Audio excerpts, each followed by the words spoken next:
Hello everyone, welcome back to the course. So in our previous videos, we have talked about how we can set up Salesforce DX, how we can set up Visual Studio Code, and how we can do simple retrieve and deployment using SFDX and VS Code.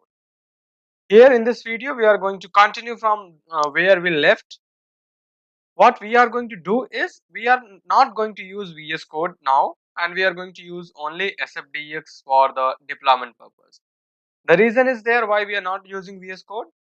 Suppose that as a developer you are using VS Code, that is okay. You are able to deploy to the org, either your Scratch org or your own developer org or your own sandbox where you are working. But as a release management team, they will not be using VS Code for the deployment. They either be using some sort of release management tools like Jenkins, GitHub, Bitbucket, GitLab, Azure DevOps, or any kind of tool that they are like Bamboo. So they will be using those tools. Now how they can execute these SFDX command using those tools, that is what we are going to see here. We are not actually going to see in the tools, we will see in the command prompt, and in the coming videos we will see how we can execute these commands in the various tools. So deployment using SFDX have two things, like we can perform using two ways. So now number one, which I am considering as a part one, which we will see here in this video. Then we have got number two, which we will see in the coming video. So in order to deploy, if you have noticed, while we were working with Apache Ant, we had to authenticate our Salesforce org. We must need to tell what is the user, what is the password for that Salesforce org where we are deploying. That is what the first step here in SFDX is. We need to authenticate, we need to tell which org we wanted to make a deployment or we wanted to validate the deployment. That is what the first step is. Now here we have got one command which is saying that SFDX, which is the we can say that key prefix for all the commands. Then we wanted to authenticate, how we wanted to use a web interface for login. Then we are saying that or means is the org URL. You wanted to use test.salesforce.com, you wanted to use login.salesforce.com. Then this is the alias of your org. So this alias is very helpful while you are deploying. So if you have used dev2 for the alias, you don't need to use your username. You can just use dev2 here while you are performing the deployment. We'll see here so that it will be more clear to you. Now here, let's quickly this is what the first step is: authenticate to target org. And once we authenticate it, we can perform the deployment using force source deploy command, where we need to tell which folder is actually containing all the details. So let's quickly see. First we will see this command, which is authenticate command. We will run that command, followed by we will see what is the deployment command, how we can deploy that. And these are the resources for you, so you don't need to bother about the resources from where you can get those. So this is the first command, which is web commands. Even if you are not able to get those resources under PPT, what you can do is you can just quickly go to the Google. You say that SFDC web auth login, and you can say command. So as soon as you'll put here, hit enter, you will say this is the web commands, the second link. You just need to use that. Don't go there on the first link. And here in this screen, or we'll say that in this link, you will get all the commands related to SFDX. So we need to log in here. You can see this is the command. This is basically the command. These are all the parameters that you can pass here. What will be the outcome in JSON form or not? What is the logging label? If you are using your own connected app, you can use client ID, instance URL. This is hyphen or that we have discussed already. Hyphen D if you want to make this org as a default. Then you have got hyphen S. Then we have got hyphen A. So these are the few parameters that we have. So for the testing purpose here, I have prepared a URL. You can see here. I'm saying SFDX auth web login. We wanted to connect with sandbox, that's why I have given test.salesforce.com. if you wanted to connect with some other uh, Salesforce, either production org or your developer org, you can say login.salesforce.com. Or you have some other domain, like you can you have I'll say, suppose that I have some sort of domain. I'm saying that panther.my.salesforce.com. So you can have these domains over here in place of the generic URL that we have. And this is the alias name. So earlier we have used sandbox1 for the testing purpose. That's why we said that dev1. Now let's quickly go to our project, where our project is, and this is the SFDX project that we have created. So what release team will get is they will get this project structure. They don't need to create using VS Code, but they will get this project structure. They will go to this folder. They will open the command prompt here, and under this command prompt, what they will do is they'll just run this command in order to authenticate our Salesforce org. So what this command will do is it will open the web interface for you to enter the username and password, where you need to provide the correct set of credentials, the username and the password of the org which you wanted to authenticate. So here you can see we are using developer 1 sandbox. I'll just click on login to sandbox.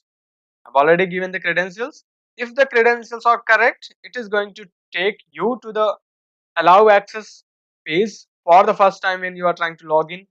Click on allow, and as soon as you will click on allow, it will take you to the org, and you can close the browser if you want. If you don't want, you can keep that browser open. So it will take here, you can see it is now taking you to the page here, and if you go to your command prompt, you will see successfully authorized with this is the username and this is the org ID.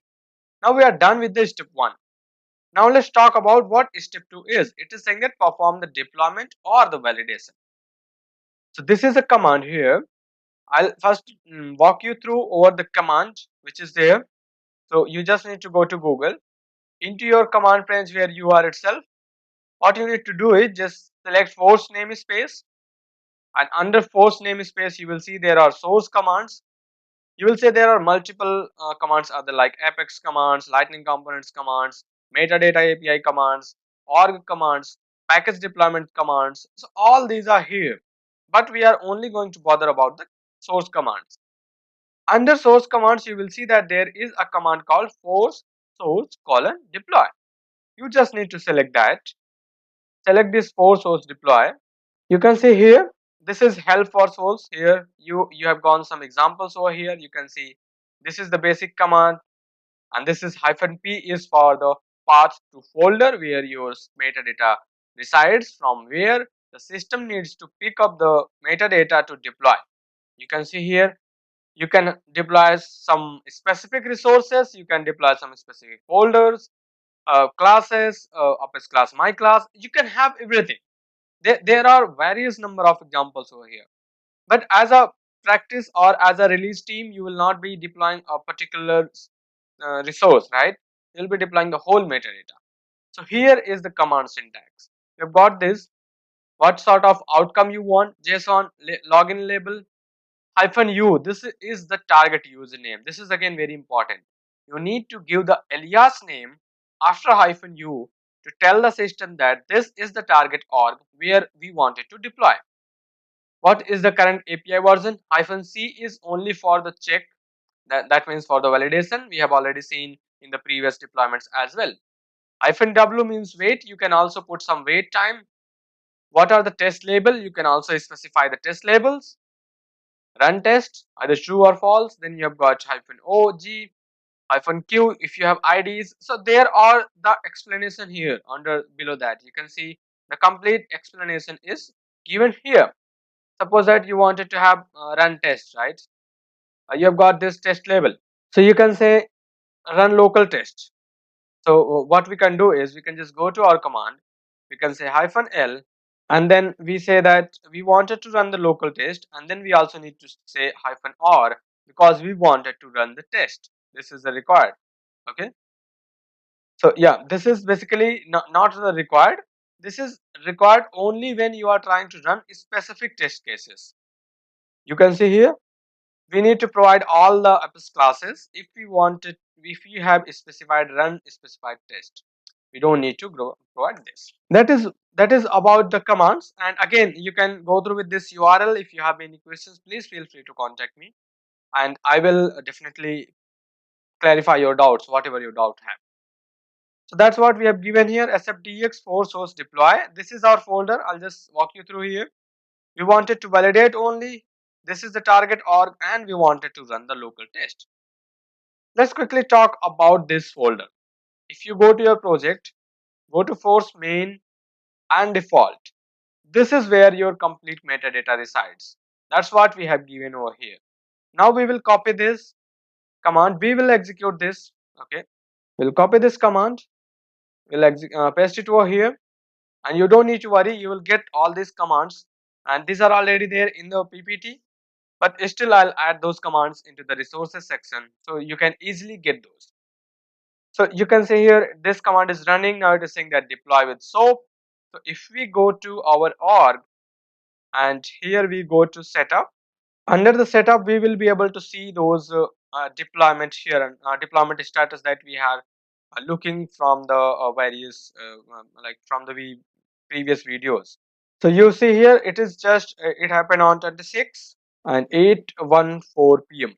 So if you go to view details and if you get back here, okay, it is still running. So we'll just see what is happening. Okay, job ID is here. Yep, you can see here. Now this is job ID progress 45 of 45 components. Test success 2 here. You can see these are the code coverage. So every single thing is here and you can just have those total time. This is milliseconds and successfully validated the deployment. Okay, so that's how you do the deployment using Apex command. The first way is the one. You can just go to the quick deploy and deploy the. So this is the first part of SFDX deployment. We'll talk about the next part of SFDX deployment into the next video. So thank you for your time. Again, if you have any questions, please feel free to contact me. Thank you.